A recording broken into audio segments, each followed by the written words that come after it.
Jesus Reigns, യേശു വാഴുന്നു ശുശ്രൂഷകളിലേക്ക് നിങ്ങൾക്ക് സ്വാഗതം.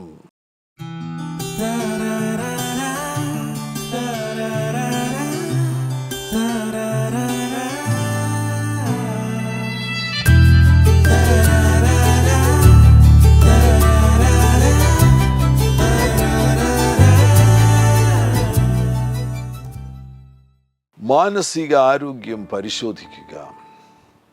നമ്മുടെ മനസ്സെങ്ങനെ ഇരിക്കുന്നു എന്ന് പരിശോധനകൾക്ക് വിധേയമാക്കുവാൻ കഴിയും. ആ പരിശോധനയുമായി ബന്ധപ്പെട്ട ചില കാര്യങ്ങളാണ് ഞാൻ പരാമർശിക്കുന്നത്. ആ കാര്യങ്ങൾ നിങ്ങളുടെ ജീവിതത്തിലുണ്ടോ എന്ന് പരിശോധിച്ച് നോക്കുക. അതിലൂടെ മനസ്സിലാക്കുവാൻ കഴിയും ആരോഗ്യനില, മനസ്സിൻ്റെ ആരോഗ്യനില എങ്ങനെ ഇരിക്കുന്നു എന്ന്. ശരീരത്തിൻ്റെ ആരോഗ്യനില അറിയുവാൻ വേണ്ടി ഇന്ന് ഫുൾ ബോഡി ചെക്കപ്പ് ഒക്കെ ഉണ്ട്. ഇത് മനസ്സിൻ്റെ ആരോഗ്യനില അറിയുവാൻ വേണ്ടിയുള്ള ഒരു പരിശോധനയാകുന്നു. യിരെമ്യാ പ്രവാചകന്റെ പുസ്തകം 29-ാമത്തെ അധ്യായം 11-ാമത്തെ വാക്യത്തിൽ കർത്താവ് നമ്മളെക്കുറിച്ച് എന്താണ് ആഗ്രഹിക്കുന്നത് എന്ന് രേഖപ്പെടുത്തിയിരിക്കുന്നു. നിങ്ങൾ പ്രത്യാശിക്കുന്ന ശുഭഭാവി വരുവാൻ തക്കവണ്ണം ഞാൻ നിങ്ങളെക്കുറിച്ച് നിരൂപിക്കുന്ന നിരൂപണങ്ങൾ ഇന്നവ എന്ന് ഞാൻ അറിയുന്നു. അവ തിന്മയ്ക്കല്ല നന്മയ്ക്കത്രയുള്ള നിരൂപണങ്ങൾ എന്ന് യഹോവയുടെ അരുളപ്പാട്. കർത്താവ് നമ്മളെക്കുറിച്ച് നല്ല കാര്യങ്ങളാണ് നിരൂപിച്ചു കൊണ്ടിരിക്കുന്നത്. നല്ല ഒരു ശുഭഭാവി നമുക്ക് വരണം, നല്ലൊരു ഭാവി വരണമെന്നുള്ളതാണ് കർത്താവിൻ്റെ ഹൃദയത്തിലെ ആഗ്രഹം. അതിന് നമ്മുടെ സഹകരണം ആവശ്യമാണ്. പരിശുദ്ധാത്മാവ് നമ്മുടെ ഉള്ളിലുണ്ട്. പരിശുദ്ധാത്മാവുമായിട്ട് നിങ്ങൾക്കൊരു ബന്ധമുണ്ടെങ്കിൽ, നിങ്ങൾ യേശുവിനെ രക്ഷകനും കർത്താവുമായി സ്വീകരിച്ചിരിക്കുന്നുവെങ്കിൽ നിങ്ങൾക്ക് പരിശുദ്ധാത്മാവുമായി ഒരു ബന്ധമുണ്ട്. പരിശുദ്ധാത്മാവുമായിട്ട് നിങ്ങൾക്കൊരു ബന്ധമുണ്ടെങ്കിൽ അവിടുന്ന് നമ്മുടെ ഉള്ളിൽ ഇരുന്നു കൊണ്ട് പ്രവർത്തിക്കുന്നത് നമ്മുടെ നന്മയ്ക്ക് വേണ്ടിയാകുന്നു. പരിശുദ്ധാത്മാവുമായി ഇതുവരെയും ബന്ധമില്ലാത്തവർ ആ ബന്ധം സ്ഥാപിക്കണം. യേശുവിനെ ഇതുവരെയും രക്ഷകനും കർത്താവുമായി നിങ്ങൾ സ്വീകരിച്ചിട്ടില്ല എങ്കിൽ യേശുവിനെ രക്ഷകനും കർത്താവുമായി സ്വീകരിക്കുക. പരിശുദ്ധാത്മാവ് നിങ്ങളുടെ ഉള്ളിൽ വന്ന്, നിങ്ങളുടെ ആത്മാവിൽ വന്ന് വസിക്കും. പരിശുദ്ധാത്മാവ് നമ്മുടെ നന്മയ്ക്കായിട്ടുള്ള കാര്യങ്ങളാണ് നമ്മിലൂടെ പ്രവർത്തിക്കുവാൻ ആഗ്രഹിക്കുന്നത്. പരിശുദ്ധാത്മാവിനോട് നമ്മൾ സഹകരിക്കണം. എന്നാൽ ഇപ്പോൾ ഒരു പരിശോധനയ്ക്ക് വിധേയമാകുക. എങ്ങനെ ഇരിക്കുന്നു നിങ്ങളുടെ മനസ്സ്? ശ്രദ്ധിച്ചു നോക്കുക. ഈ പറയുന്ന കാര്യങ്ങൾ ഉണ്ടോ? ഉണ്ടെങ്കിൽ മനസ്സിന് ഒരു സൗഖ്യം ആവശ്യമാണ്. ശരീരത്തിൻ്റെ സൗഖ്യത്തിന് വേണ്ടി ആശുപത്രിയിൽ പോകുന്നത് പോലെ തന്നെ മനസ്സിൻ്റെ സൗഖ്യത്തിന് വേണ്ടി ദൈവസാന്നിധ്യത്തിലേക്ക് പ്രവേശിച്ച് ആത്മപരിശോധനകൾ നടത്തി മാറ്റിക്കളയേണ്ട കാര്യങ്ങളെ മാറ്റിക്കളഞ്ഞ് നമ്മുടെ മനസ്സിനെ പരിശുദ്ധാത്മാവിൻ്റെ സഹായത്തോടുകൂടെ സൗഖ്യമാക്കണം.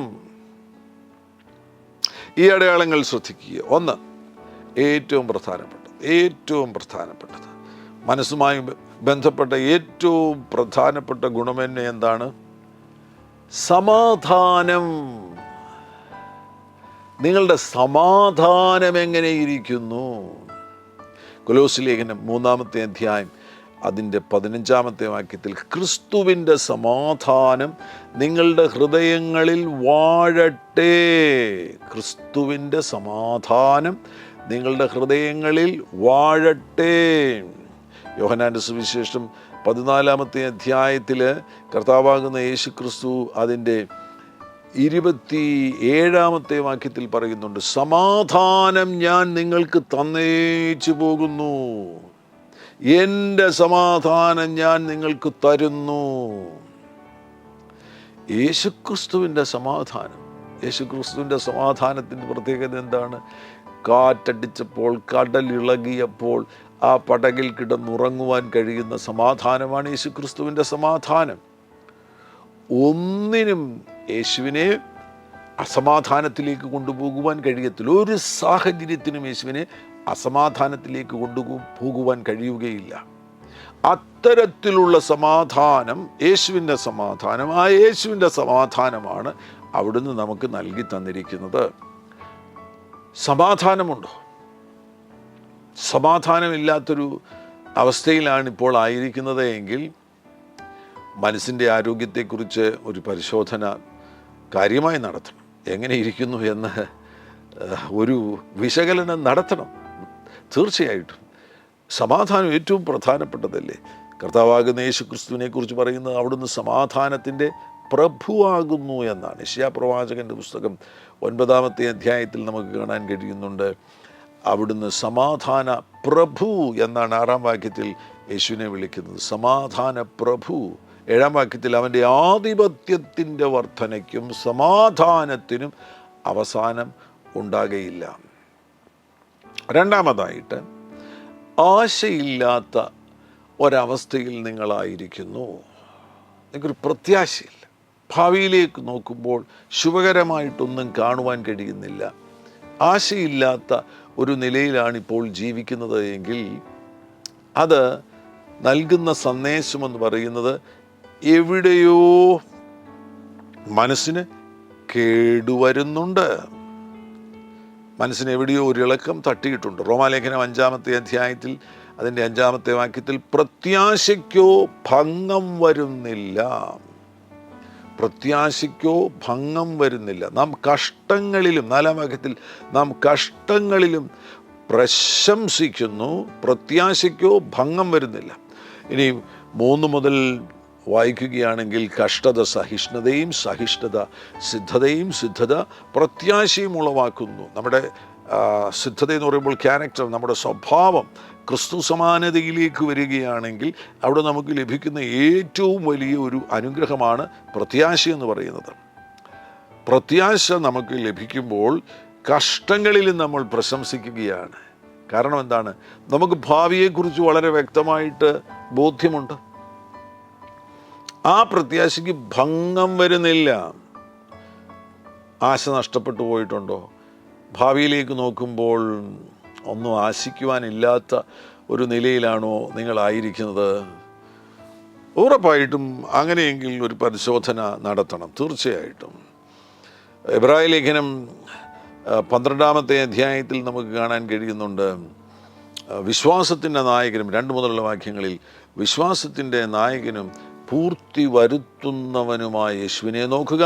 തൻ്റെ മുമ്പിൽ വച്ചിരുന്ന സന്തോഷമോർത്ത് അവൻ അപമാനമലക്ഷ്യമാക്കി ക്രൂശിനെ സഹിക്കുകയും ദൈവസിംഹാസനത്തിൻ്റെ വലതുഭാഗത്ത് ഇരിക്കുകയും ചെയ്തു. ക്രൂശിലായിരുന്നപ്പോൾ കർത്താവ് മുൻപിലേക്ക് നോക്കുകയുണ്ടായി. മുന്നോട്ട് നോക്കി അവിടേക്ക് നോക്കിക്കഴിഞ്ഞപ്പോൾ, മുന്നോട്ട് നോക്കിക്കഴിഞ്ഞപ്പോൾ ആശിക്കുവാൻ ഒത്തിരി കാര്യങ്ങളുണ്ട്. പ്രത്യാശ ആ ആശയിൽ നിന്നാണ്, മുൻപിൽ വച്ചിരുന്ന സന്തോഷമോർത്ത്. അതേപോലെ നിങ്ങൾക്ക് മുന്നോട്ട് നോക്കി ആശിക്കുവാൻ കഴിയുന്നില്ല എങ്കിൽ മനസ്സിന് കേടുവന്നിട്ടുണ്ട്. മറ്റൊന്ന്, വേറൊരടയാളം. ഒന്നാമത് എന്താണ് ഞാൻ പറഞ്ഞത്? സമാധാനം എങ്ങനെയുണ്ട് എന്ന് പരിശോധിക്കുക. 2, പ്രത്യാശ എങ്ങനെയുണ്ട് എന്ന് പരിശോധിക്കുക. 3, സ്നേഹിക്കുവാൻ കഴിയുന്നില്ല. സ്നേഹം എങ്ങനെയുണ്ട് എന്ന് പരിശോധിക്കുക. നിങ്ങൾക്ക് പ്രിയപ്പെട്ടവരെ സ്നേഹിക്കുവാൻ കഴിയുന്നില്ല, ഭാര്യയെ സ്നേഹിക്കുവാൻ കഴിയുന്നില്ല, കുട്ടികളെ സ്നേഹിക്കുവാൻ കഴിയുന്നില്ല, അടുത്ത പ്രിയപ്പെട്ടവരെ, പാസ്റ്ററെ സ്നേഹിക്കുവാൻ കഴിയുന്നില്ല, സഹകരിക്കുന്ന വളരെ അടുത്ത പ്രിയപ്പെട്ടവരെ സ്നേഹിക്കുവാൻ കഴിയുന്നില്ല. സ്നേഹം പുറപ്പെടുന്നില്ല. സ്നേഹം പുറപ്പെടുന്നില്ലെന്നുണ്ടെങ്കിൽ വെറുപ്പ്. ചില പ്രത്യേക സന്ദർഭങ്ങളിൽ ഇപ്പോൾ ഭാര്യയോട് വെറുപ്പ്. ഇടയ്ക്ക് സ്നേഹം പോലെ തോന്നുന്നുവെങ്കിൽ പോലും വെറുപ്പ് വരുന്നുവല്ലാതെ, പിണക്കം വരുന്നുവല്ലാതെ സ്നേഹിക്കുവാൻ കഴിയുന്നില്ല. ദൈവം സ്നേഹം തന്നെയെന്ന 1 യോഹന്നാനിൽ നമ്മൾ 4-ാം അധ്യായം 8-ാം വാക്യത്തിൽ നമുക്ക് വായിക്കുവാൻ കഴിയുന്നപ്പോൾ ദൈവപ്രവൃത്തി നമ്മിൽ വെളിപ്പെട്ടുകൊണ്ടിരിക്കുകയാണെങ്കിൽ ദൈവസ്നേഹം അവിടുന്ന് നമ്മിലേക്ക് പകരുകയാണ്. ദൈവസ്നേഹം നമ്മിലേക്ക് അവിടുന്ന് പകരുന്നുവെങ്കിൽ നമുക്ക് മറ്റുള്ളവരെ സ്നേഹിക്കുവാൻ കഴിയും. അത് മനസ്സിൻ്റെ ആരോഗ്യവുമായി ബന്ധപ്പെട്ട് വളരെ പ്രധാനപ്പെട്ട കാര്യമാകുന്നു. നമ്മുടെ പ്രാണനിൽ നമുക്ക് മനസ്സുണ്ട്, വികാരങ്ങളുണ്ട്. വികാരങ്ങളിലെ ഒരു പ്രധാനപ്പെട്ട വികാരമാണ് സ്നേഹമെന്ന് പറയുന്നത്. അപ്പോൾ സ്നേഹത്തെ പുറപ്പെടുവിക്കുവാൻ കഴിയുന്നില്ല എങ്കിൽ എവിടെയോ കേട് സംഭവിച്ചിട്ടുണ്ട്. സ്നേഹത്തിന് പകരമായിട്ട് വികാരങ്ങളിൽ വെറുപ്പ് വല്ലാതെ സ്വാധീനം ചെയ്യുന്നു എന്ന് മനസ്സിലാക്കുവാൻ കഴിയുന്നു. അങ്ങനെയെങ്കിൽ മനസ്സിന് ഒരു സൗഖ്യം ആവശ്യമാണ്. മറ്റൊരു അടയാളം, വിശ്വസിക്കുവാനും ആശ്രയിക്കുവാനും കഴിയുന്നില്ല. ദൈവത്തെ വിശ്വസിക്കുവാൻ കഴിയുന്നില്ല, ദൈവത്തിൽ ആശ്രയിക്കുവാൻ കഴിയുന്നില്ല. അതുതന്നെ ബന്ധങ്ങളിലും ഉണ്ടാകുന്നു. മറ്റു പലരെയും നമുക്ക് വിശ്വസിക്കാൻ കഴിയുന്നില്ല. മറ്റു പലരിലും നമുക്ക് ആശ്രയിക്കുവാൻ കഴിയത്തില്ല. ഇങ്ങനെയൊരു നിലയിലേക്ക് വന്നിരിക്കുകയാണ് എങ്കിൽ അപകടകരം. നമുക്ക് പല കാര്യങ്ങളും ബൈ ഫെയ്ത്ത് അല്ലേ. ഈ ഭൂമിയിൽ തന്നെ എല്ലാ കാര്യങ്ങളും, ഒരുപാട് കാര്യങ്ങൾ ബൈ ഫെയ്ത്താണ്. നമ്മളിപ്പോൾ ഒരു കടയിൽ ചെന്നൊരു സാധനം വാങ്ങുന്ന സന്ദർഭത്തിൽ നമ്മൾ അവരെ ട്രസ്റ്റ് ചെയ്യുകയാണ്, അവരെ വിശ്വസിക്കുകയാണ്. അവർ തരുന്ന സാധനം നല്ലതാകുന്നു, അതുകൊണ്ട് നമുക്ക് ഗുണമുണ്ടാകാൻ പോകുന്നു എന്നുള്ളൊരു വിശ്വാസമാണ്. എല്ലാ കാര്യങ്ങളും അതേപോലെ ഒരുപാട് കാര്യങ്ങളിൽ നമുക്ക് വിശ്വസിക്കേണ്ടതായിട്ടുണ്ട്, മറ്റുള്ളവരെ ആശ്രയിക്കേണ്ടതായിട്ടുണ്ട്. എങ്കിൽ മാത്രമേ ഈ ഭൂമിയിൽ ജീവിക്കുവാൻ കഴിയത്തുള്ളൂ. ദൈവത്തിൽ വിശ്വസിക്കുക മാത്രമല്ല, ദൈവത്തിൽ ആശ്രയിക്കുക മാത്രമല്ല, ഈ ഭൂമിയിൽ തന്നെ നമുക്ക് മറ്റു പലരെയും വിശ്വസിക്കുകയും ആശ്രയിക്കുകയും ചെയ്യേണ്ടത് ആവശ്യമാകുന്നു. ഇപ്പോൾ നമുക്ക് വിശ്വസിക്കുവാൻ കഴിയുന്നില്ല എങ്കിൽ എന്തുണ്ടാകും?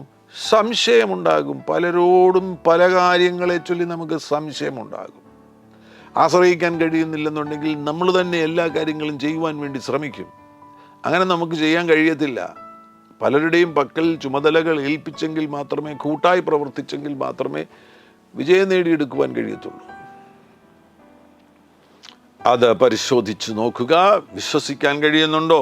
ആശ്രയിക്കാൻ കഴിയുന്നുണ്ടോ? മറ്റൊരടയാളം, എല്ലാറ്റിൻ്റെ മേലും എനിക്ക് നിയന്ത്രണം വേണം എന്നുള്ള അമിതമാകുന്ന ആഗ്രഹം. എല്ലാ കാര്യങ്ങളും ഞാൻ തന്നെ നടത്തണം, എനിക്കെല്ലാറ്റിൻ്റെ മേലും നിയന്ത്രണം വേണമെന്നുള്ള അമിതമാകുന്നൊരാഗ്രഹം നിങ്ങളിൽ ഉണ്ട് എങ്കിൽ അത് നൽകിത്തരുന്നത് മനസ്സിന് എന്തോ ബുദ്ധിമുട്ടുണ്ട്. മനസ്സിൻ്റെ ആ സൗണ്ട്നെസ്സിന് കേട് സംഭവിച്ചിരിക്കുന്നു. മനസ്സിന് ഒരു സൗഖ്യം ആവശ്യമാണ്. വേറൊരടയാളം, സ്ഥാനമാനങ്ങൾക്ക് വേണ്ടിയുള്ള ആഗ്രഹം. അറിയാതെ നമുക്ക് സെക്രട്ടറി ആകണം, പ്രസിഡന്റ് ആകണം, അതാകണം, ഇതാകണം.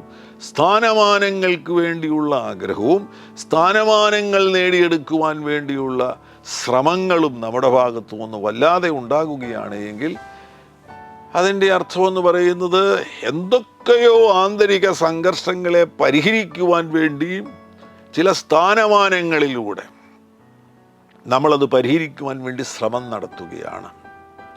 ഇനി സ്ഥാനമാനങ്ങൾ മാത്രമല്ല, നമ്മുടെ മറ്റുള്ളവരുടെ മുൻപിലുള്ള നമ്മളെ പ്രകടിപ്പിക്കുവാൻ വേണ്ടി, അല്ലെങ്കിൽ നമ്മളെ അപ്പിയറൻസുമായി ബന്ധപ്പെട്ട് നമ്മളുടെ വസ്ത്രധാരണവും അങ്ങനെയുള്ള കാര്യങ്ങളിൽ അമിതമായി ശ്രദ്ധ കേന്ദ്രീകരിക്കുകയും, നമ്മൾ യാത്ര ചെയ്യുന്ന വാഹനം ഏത് വാഹനമായിരിക്കണം, അങ്ങനെയുള്ള കാര്യങ്ങളെക്കുറിച്ചുള്ള അമിതമാകുന്ന ശ്രദ്ധ, അതൊരു അശുദ്ധമാകുന്ന ശ്രദ്ധയാണ്. ആ അശുദ്ധമാകുന്ന ശ്രദ്ധയുണ്ടെങ്കിൽ, സ്ഥാനമാനങ്ങൾക്ക് വേണ്ടിയുള്ള അമിതമാകുന്ന ആഗ്രഹമുണ്ടെങ്കിൽ, അത് നൽകുന്ന സന്ദേശം എന്ന് പറയുന്നത് ആത്മവിശ്വാസം കുറഞ്ഞിരിക്കുന്നു, മനസ്സിനെവിടെയോ കേട് തട്ടിയിരിക്കുന്നു. ആകുലത നിങ്ങളെ പിന്തുടരുന്നുണ്ടോ? വല്ലാതെ നിങ്ങളെ ആകുലത പിന്തുടരുന്നു എങ്കിൽ, എല്ലാ കാര്യത്തെ ചൊല്ലിയും ചിന്ത, ആകുലത, മനപ്രയാസം, ഇങ്ങനെയുള്ള കാര്യങ്ങൾ നിങ്ങളെ പിന്തുടരുന്നു എങ്കിൽ, ആകുലത വളരെ വ്യക്തമാകുന്ന ഒരു അടയാളമാണ്. അതുമായി ബന്ധപ്പെട്ടൊരു വചനം ഞാൻ ഏറ്റവും അവസാന ഭാഗത്ത് വായിക്കുന്നതായിരിക്കും. കർത്താവ് തന്നെ പറഞ്ഞിട്ടുണ്ട്, ഒന്നിനെക്കുറിച്ചും വിചാരപ്പെടരുത് എന്ന് കർത്താവ് തന്നെ പറഞ്ഞിട്ടുണ്ട്. കർത്താവ് പറയുന്നത്, മുൻപേ അവൻ്റെ രാജ്യവും നീതിയും അന്വേഷിക്കുക എന്നാണ്. നാളെക്കുറിച്ച് വിചാരപ്പെടരുത് എന്ന് കർത്താവ് പറഞ്ഞിട്ടുണ്ട്. അവിടുന്ന് ആ കൽപ്പന നമുക്ക് നൽകിയിരിക്കുന്നതിനാൽ ആകുലതയില്ലാത്തൊരു ജീവിതം ഈ ഭൂമിയിൽ നയിക്കണമെന്നാണ് കർത്താവ് നമ്മെക്കുറിച്ച് ആഗ്രഹിക്കുന്നത്. അവിടെ ആകുലതയെക്കുറിച്ച് പറഞ്ഞതുകൊണ്ട് തന്നെ നിങ്ങളുടെ ചിന്തകളെ പരിശോധിച്ച് നോക്കുക. നിങ്ങളുടെ ചിന്തകളെല്ലാം നിഷേധാർത്ഥകം, നെഗറ്റീവാകുന്നു എങ്കിൽ അത് നൽകുന്ന സന്ദേശം മനസ്സിന് കേടുതട്ടിയിട്ടുണ്ട്, മനസ്സിനെവിടെയോ കേടുതട്ടിയിട്ടുണ്ട്. ഇനി വേറൊരു അടയാളം, നിരാശ. നിങ്ങൾ കൂടെ ഡിസ്കറേജ്ഡ് ആകുന്നുവോ? നിങ്ങൾ നിരാശപ്പെട്ടു പോകുന്നുവോ? അല്ലെങ്കിൽ ഡിപ്രസ്ഡായി പോകുന്നുവോ? വികാരങ്ങളിൽ സന്തോഷമുണ്ട്. വികാരങ്ങളിൽ സന്തോഷം തലപ്പത്തിരിക്കണമെന്ന് തന്നെയാണ് ശാസ്ത്രം പറയുന്നത്. നമ്മുടെ വികാരങ്ങളുടെ കേന്ദ്രത്തിൽ ഒരുപാട് വികാരങ്ങളുണ്ട്. അതിൽ സന്തോഷം എന്ന് പറയുന്ന വികാരമാണ് തലപ്പത്തിരിക്കേണ്ടത്. Master emotion സന്തോഷമായിരിക്കണം. അതിനു പകരമായിട്ട് നിരാശ കയറിയിരിക്കുകയാണോ? ഡിപ്രഷൻ കയറിയിട്ടുണ്ടോ? ഡിപ്രഷൻ ഒരു സൈക്യാട്രിക് സിക്നസ് തന്നെയാണ്, അത്രയും പോകണമെന്നില്ല. അതിൻ്റെ ആരംഭഘട്ടമാകുന്ന ഡിസ്കറേജ്മെൻറ്റ് തുടങ്ങിയ കാര്യങ്ങൾ അകത്ത് കയറിയിട്ടുണ്ടെങ്കിൽ മനസ്സിനൊരു സൗഖ്യം ആവശ്യമാണ്. അത് മുഖാന്തരം ഉണ്ടാകുന്ന മറ്റൊരു കാര്യമാണ് മരിക്കണമെന്നുള്ള ചിന്ത. അതൊന്ന് പരിശോധിച്ച് നോക്കി. മരിക്കണം എന്നുള്ള ചിന്ത കടന്നു വരുന്നുണ്ടോ? നമുക്കറിയാം, ഏലിയാവിന് പോലും അത്തരത്തിലുള്ള ചിന്ത കയറി വന്നു. 1 രാജാക്കന്മാരുടെ പുസ്തകം 19-ാമത്തെ അധ്യായത്തിൽ ഏലിയാവ് മരിക്കണമെന്ന് ആഗ്രഹിക്കുകയാണ്. മരിക്കണമെന്നുള്ള ചിന്ത വരുന്നു എങ്കിൽ അത് മനസ്സിന് നല്ല കേട് സംഭവിച്ചു, കാര്യമായ കേട് സംഭവിച്ചിരിക്കുന്നു. എവിടെയോ ഡിപ്രഷനുണ്ട് എന്നത് വ്യക്തമാക്കുന്നൊരു കാര്യമാണ്. നല്ല ഒരു സൗഖ്യം, നല്ല അളവിലുള്ളൊരു സൗഖ്യം മനസ്സിന് ആവശ്യമായിരിക്കുന്നു. എനിക്ക് എന്നോട് തന്നെ വെറുപ്പ് തോന്നുന്നു. നിങ്ങൾക്ക് നിങ്ങളോട് തന്നെ വെറുപ്പ് തോന്നിയിട്ട് നിങ്ങളോട് തന്നെ നിങ്ങൾ പറയുകയാണ്, നീ ഒരു ഗുണവുമില്ലാത്തവനാണ്, നീ ഒരു പരാജയമാണ്, നീ തൊടുന്നതെല്ലാം തോൽക്കുന്നു, പരാജയപ്പെടുന്നു എന്ന് പറയുന്നു എങ്കിൽ അത് മാനസികാരോഗ്യം നല്ല നിലയിലല്ല എന്നതിൻ്റെ വ്യക്തമാകുന്ന ഒരടയാളമാകുന്നു. കാര്യസാധ്യത്തിനായി നിങ്ങൾ ധാരാളം കള്ളം പറയുന്നുണ്ടോ? കള്ളം ധാരാളമെന്നല്ല, നിങ്ങൾ കാര്യസാധ്യത്തിനായിട്ട് കള്ളം പറയുന്നുണ്ടോ? കാര്യസാധ്യത്തിനായിട്ട് കള്ളം പറയുക, അതുമാത്രമല്ല, കാര്യസാധ്യത്തിന് വേണ്ടി മാത്രമല്ല, നിങ്ങൾ കള്ളം പറയുന്ന സ്വഭാവത്തിൽ ജീവിക്കുന്നവരാകുന്നു എങ്കിൽ മനസ്സ് വല്ലാതെ കുഴഞ്ഞിരിക്കുകയാണ്. അതൊരു നിരാശാ ലൈനിലുള്ള കുഴപ്പമല്ല മനസ്സിന് സംഭവിച്ചിരിക്കുന്നത്. ഈ മനസ്സിൻ്റെ ക്രമത്തിനു തന്നെ കേട് സംഭവിച്ചിരിക്കുകയാണ്. ദൈവം സൃഷ്ടിച്ചിരിക്കുന്ന ആ ക്രമമുണ്ടല്ലോ, ആ ഓർഡർ ഉണ്ടല്ലോ, ആ ഓർഡറിന് തന്നെ കേട് വന്നിരിക്കുന്നു എന്നതാണ് അത് വ്യക്തമാക്കുന്നത്. കള്ളം പറയുന്നത് സ്വഭാവത്തിൻ്റെ ഭാഗമായി തീർന്നിരിക്കുന്നു എങ്കിൽ ഇനിയും മറ്റൊരു വലിയ വളരെ പ്രധാനപ്പെട്ട ഒരു അടയാളമാണ് മുൻകോപത്തിൻ്റെ മേൽ യാതൊരു നിയന്ത്രണവുമില്ല. വല്ലാതെ കോപിക്കുന്നു, സാധനങ്ങൾ വലിച്ചെറിയുന്നു, പൊട്ടിക്കുന്നു, അടിക്കുന്നു. കോപം മാത്രമല്ല, ക്രോധം വരെ പുറപ്പെടുവിക്കുന്ന നിലയിലാകുന്നു ആയിരിക്കുന്നത് എങ്കിൽ അത് നൽകുന്ന സന്ദേശം മനസ്സിന് ഒരു സൗഖ്യം ആവശ്യമാണ്. മാനസിക ആരോഗ്യം നല്ല നിലയിലല്ല. ക്ഷമിക്കുവാൻ കഴിയുന്നില്ല, മറ്റുള്ളവരോട് ക്ഷമിക്കുവാൻ കഴിയുന്നില്ല. അവൻ എന്നോട് അത് ചെയ്തു, അവൾ എന്നോട് അത് ചെയ്തു, ഇതെല്ലാം വെച്ചുകൊണ്ടിരിക്കുകയാണ്.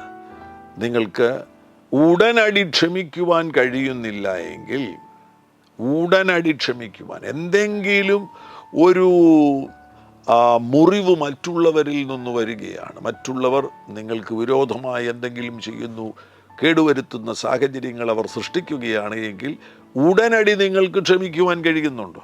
ഇനി ഉടനടി ക്ഷമിച്ചില്ലെങ്കിൽ പോലും അല്പം കഴിഞ്ഞ് വിശകലനങ്ങൾ നടത്തി നിങ്ങൾക്ക് ക്ഷമിക്കാൻ കഴിയുന്നുണ്ടോ? നിങ്ങൾ ക്ഷമിക്കാൻ കഴിയാത്തവരും മാത്രവുമല്ല അവർക്കെതിരെ പകയും വിരോധവും വെച്ചുകൊണ്ടിരിക്കുന്നവരുമാകുന്നു എങ്കിൽ മനസ്സിന് കേട് വന്നിട്ടുണ്ട്, നല്ല കേട് വന്നിട്ടുണ്ട്. മനസ്സിനെ സൗഖ്യമാക്കണം, വെച്ചുകൊണ്ടിരിക്കരുത്, മനസ്സിനെ സൗഖ്യമാക്കണം. നമ്മളിതൊക്കെ വെച്ചുകൊണ്ടിരിക്കും. ഇപ്പോൾ നെഞ്ചുവേദന വന്നു കഴിഞ്ഞാൽ ഉടനടി ആശുപത്രിയിലേക്ക് പെട്ടെന്ന് കയറി ഓടും, അല്ലെങ്കിൽ വേറെ എന്തെങ്കിലും രോഗങ്ങൾ വന്നു കഴിഞ്ഞാൽ വെച്ചോണ്ടിരിക്കും, ഇല്ല, ഉടനടി ഓടും. എന്നാൽ മനസ്സുമായി ബന്ധപ്പെട്ട പല കാര്യങ്ങളും നമ്മൾ ഒന്ന് പരിശോധനയ്ക്ക് വിധേയമാക്കുന്നതേ ഇല്ല. ഇനി പരിശോധിച്ച് കണ്ടെത്തിയാൽ തന്നെ നമ്മൾ അത് ചികിത്സിച്ച് ഭേദമാക്കുക. ചികിത്സിക്കുക എന്ന് പറഞ്ഞു കഴിഞ്ഞാൽ ഞാൻ സൈക്കാട്രിസ്റ്റിൻ്റെ അരികിൽ പോകുന്ന കാര്യമോ സൈക്കോളജിസ്റ്റിൻ്റെ അരികിൽ പോകുന്ന കാര്യമോ അല്ല ഞാൻ പറയുന്നത്. ചികിത്സ, നല്ല ചികിത്സ, മനസ്സിൻ്റെ ചികിത്സ മുഴുവൻ ലഭ്യമാകുന്നത് യേശുവിൻ്റെ അരികിൽ വരുമ്പോഴാണ്. അത് ചികിത്സിച്ച് നന്നാക്കുവാൻ നിങ്ങൾ തയ്യാറാകുന്നില്ല. ഇനി മറ്റൊരടയാളം, നിങ്ങളുടെ ഒരുപാട് കാര്യങ്ങൾ പൂർത്തീകരിക്കാതെ കിടക്കുന്നു. ഒരുപാട് കാര്യങ്ങൾ നിങ്ങൾ തുടങ്ങി, അവിടെ കൃഷി ആരംഭിച്ചു, പൂർത്തീകരിച്ചില്ല, ഈ കാര്യം ആരംഭിച്ചു, പൂർത്തീകരിച്ചില്ല, ചില കാര്യങ്ങൾ എഴുതാൻ തുടങ്ങി, അത് പൂർത്തീകരിച്ചില്ല, ചിലയിടങ്ങളിൽ പോകണമെന്നുള്ളത് ചിന്തിച്ചത് പൂർത്തീകരിച്ചില്ല. ഒരുപാട് കാര്യങ്ങൾ പൂർത്തീകരിക്കാതെ കിടക്കുകയാണ് എങ്കിൽ അത് നൽകുന്ന സന്ദേശം എന്ന് പറയുന്നത് മനസ്സിന് കേട് സംഭവിച്ചിരിക്കുന്നു. ഇനിയും മറ്റൊരു അടയാളം, ഒരു ജോലിയിലും നിങ്ങൾക്ക് സ്ഥിരമായി നിൽക്കുവാൻ കഴിയുന്നില്ല. ചിലരങ്ങ് ജോലി മാറിക്കൊണ്ടേയിരിക്കുകയാണ്. അത് നൽകുന്ന സന്ദേശം മനസ്സിന് കേട് സംഭവിച്ചിരിക്കുന്നു എന്നാണ്. അമിതമായി ഭക്ഷണം കഴിക്കുന്നു, വാരിക്കോരി കഴിക്കുകയാണ്. ഭക്ഷണം കഴിക്കുന്നതിൽ നിയന്ത്രണമില്ലാതെ വന്നിരിക്കുന്നു എങ്കിൽ, നിങ്ങളുടെ ശരീരത്തിൻ്റെ ഭാരം വർദ്ധിച്ചിരിക്കുന്നു എങ്കിൽ, അത് നൽകുന്ന സന്ദേശം മനസ്സിന് കേട് സംഭവിച്ചിരിക്കുന്നു. പ്രാർത്ഥിക്കാനോ ഉപവസിക്കാനോ കഴിയുന്നില്ല. മനസ്സിന് കേട് സംഭവിച്ചു കഴിഞ്ഞാൽ ഇത് വളരെ വ്യക്തമായിട്ട് ഉറപ്പിക്കുവാൻ കഴിയും. പ്രാർത്ഥിക്കാനിരുന്നാൽ പ്രാർത്ഥിക്കാൻ കഴിയത്തില്ല. അതും ഇതുമൊക്കെ ചിന്തിച്ചുകൊണ്ടിരിക്കും, ഏകാഗ്രത ലഭിക്കുകയില്ല. ഉപവസിക്കാൻ കഴിയത്തില്ല. ഉപവസിക്കാൻ തുടങ്ങിക്കഴിഞ്ഞാൽ അപ്പോൾ ഇതുവരെ ഇല്ലാത്ത വിശപ്പ് വരും. ഉപവസിക്കാൻ കഴിയത്തില്ല, പ്രാർത്ഥിക്കുവാൻ കഴിയത്തില്ല. അത് ഒരടയാളമാകുന്നു മനസ്സിന് കേട് സംഭവിച്ചിരിക്കുന്നു എന്നാണ്. എല്ലാവരെക്കുറിച്ചും കുറ്റം പറയുന്നു. ഭാര്യയെക്കുറിച്ച് കുറ്റം പറയുന്നു, പിള്ളേരെക്കുറിച്ച് കുറ്റം പറയുന്നു, പാസ്റ്ററെക്കുറിച്ച് കുറ്റം പറയുന്നു, എല്ലാവരെക്കുറിച്ചും കുറ്റം പറയുന്നു. നിങ്ങൾ ആ ഒരു അവസ്ഥയിലാണ് ഇപ്പോൾ ആയിരിക്കുന്നത് എങ്കിൽ വേഗത്തിൽ തന്നെ ഓടി ദൈവസാന്നിധ്യത്തിലേക്ക് പ്രവേശിച്ച്, അല്ലെങ്കിൽ ഈ മേഖലയിൽ പരിചയസമ്പന്നരാകുന്ന ദൈവദാസന്മാരുടെ സഹായം തേടി നിങ്ങളുടെ മനസ്സിനെ സൗഖ്യമാക്കണം. ഇനി മറ്റുള്ളവരുടെ ജീവിതവുമായി നിങ്ങളുടെ ജീവിതത്തെ താരതമ്യപ്പെടുത്തുന്നു, നിങ്ങളെ വേറൊരാളുമായി താരതമ്യപ്പെടുത്തുന്നു. വ്യക്തം, മനസ്സിന് കേട് സംഭവിച്ചിരിക്കുന്നു. എല്ലാറ്റിൻ്റെയും പരിണത ഫലങ്ങളായി ഉണ്ടാകുവാൻ സാധ്യതയുള്ളൊരു പ്രധാനപ്പെട്ട കാര്യമാണ് എന്തെങ്കിലും കാര്യങ്ങൾക്കൊക്കെ അടിമകളായി തീരുക, അഡിക്ഷൻസിലേക്ക് പോവുക. അടിമത്വങ്ങൾ സംഭവിക്കുന്നു. എക്യുപ്മെൻറ്റുകൾക്ക്, ഫോണിനോ സോഷ്യൽ മീഡിയയ്ക്കോ അതേപോലെയുള്ള പല കാര്യങ്ങൾക്ക് നിങ്ങൾ അടിമകളായി തീരുന്നു. ഇപ്പോൾ നിങ്ങൾ ഒരടിമത്വത്തിൽ ജീവിക്കുകയാണ്. പരിഹാരമാർഗം ദീർഘമായി വിശദീകരിക്കേണ്ടതാണ്. എന്നാൽ ഞാൻ ഒരു ചെറിയ പരിഹാരമാർഗം പറയാം. വളരെ പ്രധാനപ്പെട്ടതുമാണ്. ഈ പരിഹാര മാർഗം നടപ്പിലാക്കുകയാണെങ്കിൽ വിജയിച്ചു. ഫിലിപ്പിയ ലേഖനം 4-ാമത്തെ അധ്യായം അതിൻ്റെ 6 മുതലുള്ള വാക്യങ്ങൾ. ഒന്നിനെക്കുറിച്ചും വിചാരപ്പെടരുത്. 1, നിങ്ങൾ നിങ്ങളുടെ ചിന്തകളെ സൂക്ഷിച്ച് അതിൽ തന്നെ ആകുലതകളിൽ നിന്ന് പുറത്തു വരുവാൻ വേണ്ടി തീരുമാനമെടുക്കുക. ഒന്നിനെക്കുറിച്ചും വിചാരപ്പെടരുത്. അപ്പോൾ വിടുതൽ ലഭിക്കുവാൻ വേണ്ടിയുള്ള ഒന്നാമത്തെ പ്രധാനപ്പെട്ട നടപടി എന്ന് പറയുന്നത് ആകുലതകളിൽ നിന്ന് വിടുതൽ പ്രാപിക്കുക. 2, എല്ലാറ്റിലും പ്രാർത്ഥനയാലും അപേക്ഷയാലും നിങ്ങളുടെ ആവശ്യങ്ങൾ. അപ്പോൾ രണ്ടാമത് പ്രാർത്ഥിക്കുവാൻ തുടങ്ങുക. ഇപ്പോൾ പ്രാർത്ഥിക്കാൻ കഴിയുന്നില്ലെങ്കിൽ മറ്റുള്ളവരുടെ സഹായത്തോടുകൂടെ പ്രാർത്ഥനയിലേക്ക് പ്രവേശിക്കുക. പ്രാർത്ഥനയെ തടസ്സപ്പെടുത്തുന്ന ആ ശക്തിയെ തകർക്കുക. 3, സ്തോത്രത്തോട് ദൈവത്തോട് അറിയിക്കുക. എത്രയും വേണ്ടത്, നിങ്ങൾ സ്തോത്രം പറയുന്നവരായി തീരുക. എപ്പോഴും ദൈവത്തിന് സ്തോത്രം പറയുക. കർത്താവേ, ജീവിതത്തിനായി സ്തോത്രം. രാവിലെ എഴുന്നേൽക്കുമ്പോൾ സ്തോത്രം പറയുക. ആമേൻ, എൻ്റെ വൈഫിനായി സ്തോത്രം, കുഞ്ഞുങ്ങൾക്കായി സ്തോത്രം, ഈ വീടിനായി സ്തോത്രം, ഈ കാറിനായി സ്തോത്രം. സ്തോത്രം പറയുക. ഈ സ്തോത്രം എന്ന് പറയുന്നത് ദൈവത്തോട് മാത്രമല്ല, മറ്റുള്ളവരോട് താങ്ക് യു പറയാൻ തുടങ്ങുക. മറ്റുള്ളവർ, ഭാര്യയോട് രാവിലെ താങ്ക് യു, ചായ നൽകി തരുമ്പോൾ താങ്ക് യു പറയുക, കുട്ടികളോട് താങ്ക് യു പറയുക, ഓഫീസിലേക്ക് പോകുമ്പോൾ താങ്ക് യു പറയുക, കടയിൽ ചെന്ന് സാധനം വാങ്ങുമ്പോൾ ആ കടക്കാരനോട് താങ്ക് യു പറയുക. Thank you. സോ ഒരു ഗ്രാറ്റിറ്റ്യൂഡുള്ള ഹൃദയം, എപ്പോഴും നന്ദിയുള്ളൊരു ഹൃദയം നിങ്ങൾക്കുണ്ടാകണം. 4-മതായിട്ട് സകല ബുദ്ധിയും കവിയുന്ന ദൈവസമാധാനം. ഫിലിപ്പിയ ലേഖനം 4:6-7 ഞാൻ പറയുന്നത്. 7-ാം വാക്യത്തിൽ സകല ബുദ്ധിയും കവിയുന്ന ദൈവസമാധാനം. സമാധാനത്തെ തിരിച്ചു പിടിക്കുക, സമാധാനത്തോടുകൂടെ ജീവിക്കുക.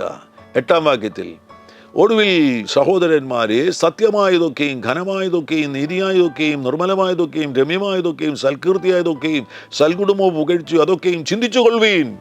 ചിന്തകളെ ക്രമത്തിൽ കൊണ്ടുവരിക. ഈ 5 കാര്യങ്ങൾ ചെയ്യുകയാണ് എങ്കിൽ നിങ്ങളുടെ മനസ്സിനെ നിങ്ങൾക്ക് സൗഖ്യമാക്കുവാൻ കഴിയും.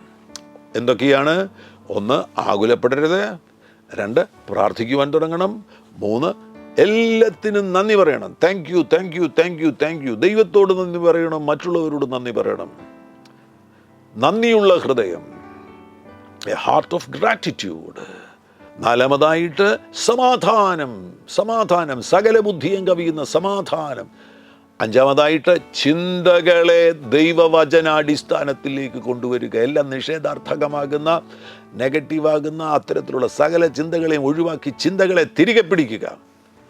ഈ 5 കാര്യങ്ങൾ നടപ്പിലാക്കുകയാണ് എങ്കിൽ കേടുവന്ന മനസ്സിനെ സൗഖ്യമാക്കുവാൻ കഴിയും. ചേർന്ന് പ്രാർത്ഥിക്കാം. പരിശുദ്ധ പിതാവേ, ഈ നൽകിയ നല്ല സമയത്തിനായി സ്തോത്രം ചെയ്യുന്നു. അങ്ങയുടെ ദാസീദാസന്മാരെ അനുഗ്രഹിച്ച് പ്രാർത്ഥിക്കുന്നു. മനസ്സിന് കേടുവന്നിട്ടുണ്ടോ? ഈ പരിശോധനയ്ക്ക് വിധേയമായി കണ്ടെത്തി മനസ്സിനെ സൗഖ്യമാക്കുവാൻ ഈ പ്രിയപ്പെട്ടവരെ സഹായിക്കണമേ എന്ന് പ്രാർത്ഥിക്കുകയാണ്. മഹാത്ഭുതങ്ങൾ അങ്ങ് ചെയ്യുന്നതിനായി സ്തോത്രം ചെയ്യുന്നു. അങ്ങയുടെ ജനത്തെ ബ്ലസ് ചെയ്ത് പ്രാർത്ഥിക്കുന്നു. അങ്ങയുടെ ജനത്തെ ബ്ലസ് ചെയ്ത് പ്രാർത്ഥിക്കുന്നു. ശാരീരിക രോഗങ്ങൾ അനുഭവിക്കുന്നവർ യേശുവിൻ നാമത്തിൽ സൗഖ്യമാകട്ടെ. അത്ഭുത സൗഖ്യങ്ങൾ ഇപ്പോൾ സംഭവിക്കട്ടെ. അങ്ങനെ ചെയ്യുന്നതിനായി സ്തോത്രം ചെയ്യുന്നു. ജോലിയില്ലാത്തവർക്ക് വേണ്ടി അങ്ങ് അത്ഭുതം ചെയ്യണം കർത്താവേ. Hallelujah, hallelujah. കാതുകൾ, കേൾവി ശക്തിയുമായി ബന്ധപ്പെട്ട ഇൻഫെക്ഷൻ, ചെവിയിൽ ഇൻഫെക്ഷൻ, ഇങ്ങനെയൊക്കെ ഉള്ളതും ചെവിയുമായി ബന്ധപ്പെട്ട രോഗികളെ കർത്താവ് ഇപ്പോൾ സൗഖ്യമാക്കുന്നു. ഇപ്പോൾ വിശ്വാസത്തോടുകൂടെ നിങ്ങൾ ആ സൗഖ്യം സ്വീകരിക്കുക. നിങ്ങളുടെ ചെവി തുറക്കുന്നു. കേൾവി ശക്തി സാധാരണ നിലയിലേക്ക് മടങ്ങി വരുന്നു. ഇപ്പോൾ വിശ്വാസത്തോടുകൂടെ സ്വീകരിക്കുക. ആ ഇൻഫെക്ഷൻ സൗഖ്യമാകുന്നു. യേശുവിൻ നാമത്തിൽ ഇപ്പോൾ വിശ്വാസത്തോടുകൂടെ സ്വീകരിക്കുക. അത്ഭുതങ്ങൾ അങ്ങ് ചെയ്യുന്നതിനായി സ്തോത്രം ചെയ്യുന്നു. ജോലിയില്ലാത്തവർക്ക് കർത്താവേ വഴികളെ തുറക്കണമേ എന്ന് പ്രാർത്ഥിക്കുന്നു. സാമ്പത്തിക മേഖലയിൽ വല്ലാത്ത ബുദ്ധിമുട്ട് അനുഭവിക്കുന്നവർക്ക് വേണ്ടി അത്ഭുതവാതിലുകളെ തുറക്കണമേ എന്ന് പ്രാർത്ഥിക്കുകയാണ്. സകലത്തിലും യേശു ക്രിസ്തുവിൻ്റെ നാമം മഹത്വമെടുക്കട്ടെ. യേശുവിൻ നാമത്തിൽ തന്നെ. ആമേൻ. ഹല്ലേലൂയ. ഈ സന്ദേശം വളരെ പ്രധാനപ്പെട്ട സന്ദേശമാണ്. നിങ്ങൾ തീർച്ചയായിട്ടും മറ്റുള്ളവരുമായിട്ട് ഇത് പങ്കുവയ്ക്കണം. മാത്രമല്ല, ഈ ചാനൽ ഇതുവരെയും നിങ്ങൾ സബ്സ്ക്രൈബ് ചെയ്തിട്ടില്ല എങ്കിൽ സബ്സ്ക്രൈബ് ചെയ്യുവാൻ വിനയപരിശ്രമം അർപ്പിക്കുന്നു. കർത്താവാകുന്ന യേശു ക്രിസ്തു നിങ്ങളുടെ കൂടെയിരിക്കും. God bless you. ആമേൻ.